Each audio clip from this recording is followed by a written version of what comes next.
This one was rough. I gotta say, we have come a long way in the world of gaming, yet it is still somewhat shocking when I play a game that is this awful.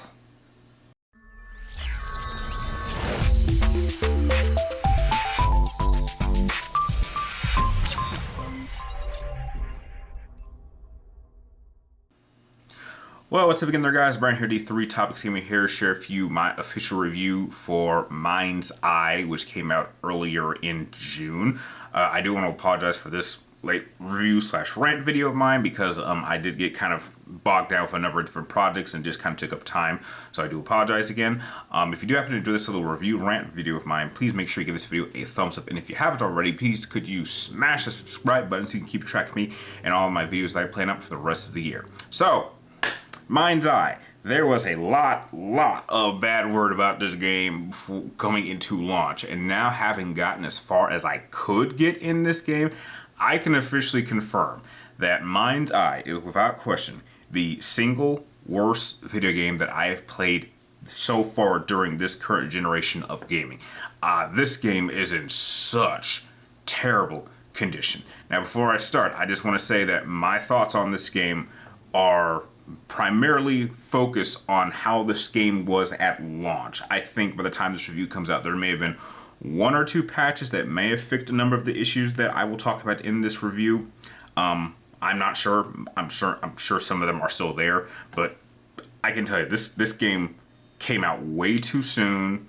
I don't know if they were dragging it out, but I have not played a game that has come out in such rough state since trying to play Cyberpunk on a standard PlayStation 4 at launch. I mean, this game was also in such bad condition. It required so many patches that I actually had to go out and get a PlayStation 4 Pro just so I could kind of play this in a semi-functional way. Now, after a number of years, Cyberpunk 2077 is a fantastic game. But again, it took years to get to that point, and I have a feeling that Mindseye is not going to get that chance to even be able to become the game that it potentially could have been. Now, going over into story, the story centers around a retired, I believe, drone pilot who worked in the military named, I believe his name is Jacob Diaz, my mistake. And he, after leaving the military, or while he was in the military, he has this device that is kind of implanted into the back of his neck, or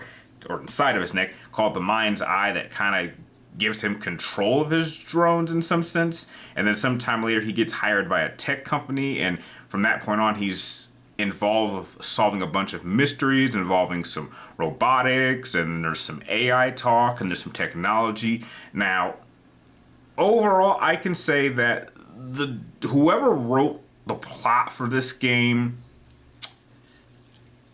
for a first-time game from an unproven real developer, this game tries to do way too much, and it gets confusing.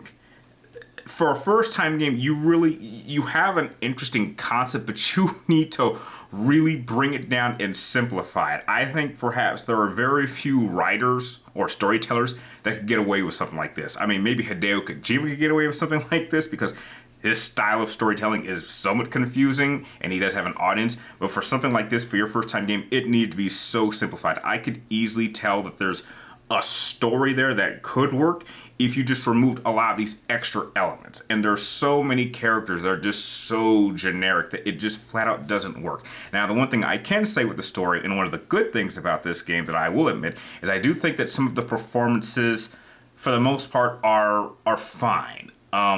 They work. I mean, there's some voice readings and some line readings that sound a little stale, but for the most part, all the performances from all the characters that I encountered over the course of the cutscenes in the story were just fine. Now, when it comes to the gameplay, it gives you the illusion that it's a open world sandbox third-person shooter, and it really isn't. Now, I do recall that this game was developed by some of the people that worked on Grand Theft Auto, and you can absolutely see the makeup for this game. The problem is that this game gives you the illusion of an open world, but limits you to only being able to play and go where the game wants you to go. If you try to explore it will literally like end the game. Like the game wants you to get from point A to point B. And the fact that it runs mission to mission, it gives you no free time to explore, and it will punish you for doing that. And another major problem is that because it's somewhat inspired by Grand Theft Auto, one major factor is that it doesn't allow you to switch cars. There's only one type of car that you're allowed to drive throughout the entire game.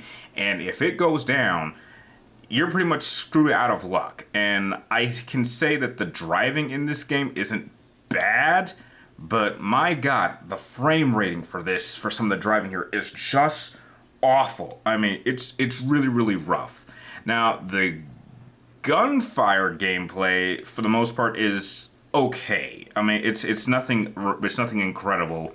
It works just fine. But the enemy AI is so stupid. I mean, I even raised this game to its highest difficulty, and the enemies would just do basic tactics. They would either run out in the open or stay in one spot and peek out in a predictable fashion. And so they never incorporated unique tactics to try to make the game, to give you a bit of a challenge in the levels that you are placed in. And that I found disappointing. I do think that there's a solid collection of weapons that you pick up over the course of the game, but you know, I only ended up sticking to like one or two of them for the most part. Now, I will give the developers this. They certainly did attempt to add different variations of gameplay, and that one I think is quite ambitious of them. However, I felt some of the gameplay elements that they did attempt, I felt either didn't work as well as they probably thought it should have, or I thought were unnecessary. Like, there's one gameplay element that has you having to jump between multiple cameras or to track someone's movement, or take control of various different drones to either follow somebody to a certain location or to explore someone's apartment or to gain some information. And there's one gameplay element that adds these mini games that I thought were completely unnecessary. And there was this one really annoying one where you had to resuscitate someone, and this got so frustrating it literally took me 20 minutes to get past this one mini game. And there are several of them throughout the whole game that I felt were like, why wasn't this just a cutscene? Why did you feel the need to add this extra unnecessary gameplay element to make the game more frustrating than it already is? I think those kind of decisions really should have been talked about before adding them into a game like this. And to their credit, I actually will say that there is one mission in this game that has you like kind of go all stealth throughout a prison. And while I thought the stealth wasn't too sophisticated, I think for what they were able to do with such a limited amount of space, I thought was actually pretty good. I'll give them a major plus that the stealth in this game is actually pretty well handled. It's nothing too crazy, but for what they're trying to do, I thought it actually quite worked pretty well. But without question, this game has so many bugs. And the bugs got so bad that I literally encountered a bug that prevented me from progressing forward in the game. I've never encountered that before. Now, I experienced maybe a couple of crashes. This game certainly didn't crash as much as Cyberpunk did at launch, but I had never encountered a game-breaking bug that literally prevented me from progressing forward. And no matter what I tried resetting the checkpoint, I tried resetting the entire chapter, and I could not progress forward. The only thing that I would not do is start the game over from the very, very beginning. And so I only got so far in this game, so I'm kind of limited to what I can even talk about. Now, on a game design setting, I will say that another positive that this game has is that visually, it looks really, really good. Visually, it's a very beautiful looking game. Easily one of the best looking games that has come out this year.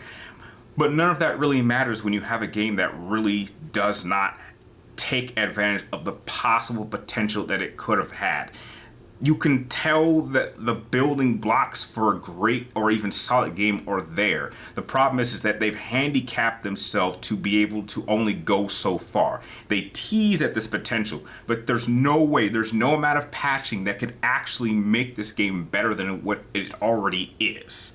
It's gone as far as it can go, and it doesn't help that it came out in such a rough condition. I think this game needed to be pushed back at least another 2 or 3 months to fix some of these problems. But I'm guessing perhaps the developers, maybe the publisher had pressure, so they had to get this game out, and perhaps they were just wondering, let's just get it out now and take the hit. But that kind of mentality just doesn't help anyone. It doesn't help the publisher, it doesn't help the developers, and it certainly doesn't help the gamers who you are trying to impress. And they tried so hard to not make this game seem worse than it already is, and it sadly backfired in my case. And the negative response this game is getting certainly tells you that. So, unfortunately, yeah, Mindseye, I highly wouldn't recommend you get it. In fact, even after all the number of patches, I would highly doubt that this game is in a much better condition at the time of this review coming out. And again, as I stated earlier, there is no question in my mind that Mindseye is by far the worst game that I've played this generation. I'm not sure if it's one of the worst games I've ever played, but there's just, if it had made a couple little tweaks, this game could have worked. It could have worked. I think it could have taken inspiration from, say, third-person shooter games that came out, said during the PlayStation 3 or PlayStation 3, Xbox 360 era, in terms of limiting each chapter into specific locked levels. Instead of trying to make it open world, just have individual chapters.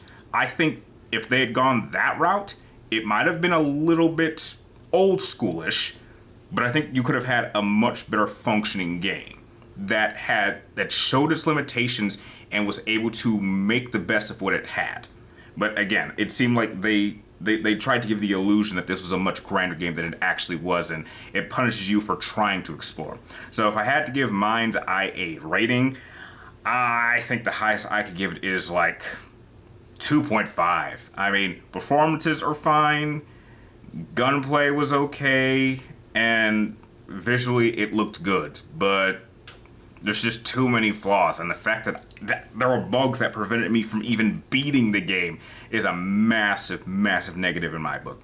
So that is my thoughts and semi-review and rant on Mindseye. If you happen to have a chance to play this buggy and broken mess, please share your thoughts with me and everyone else in the comments down below. And like always, thank you guys for watching. You're awesome, and I'll catch you guys next time.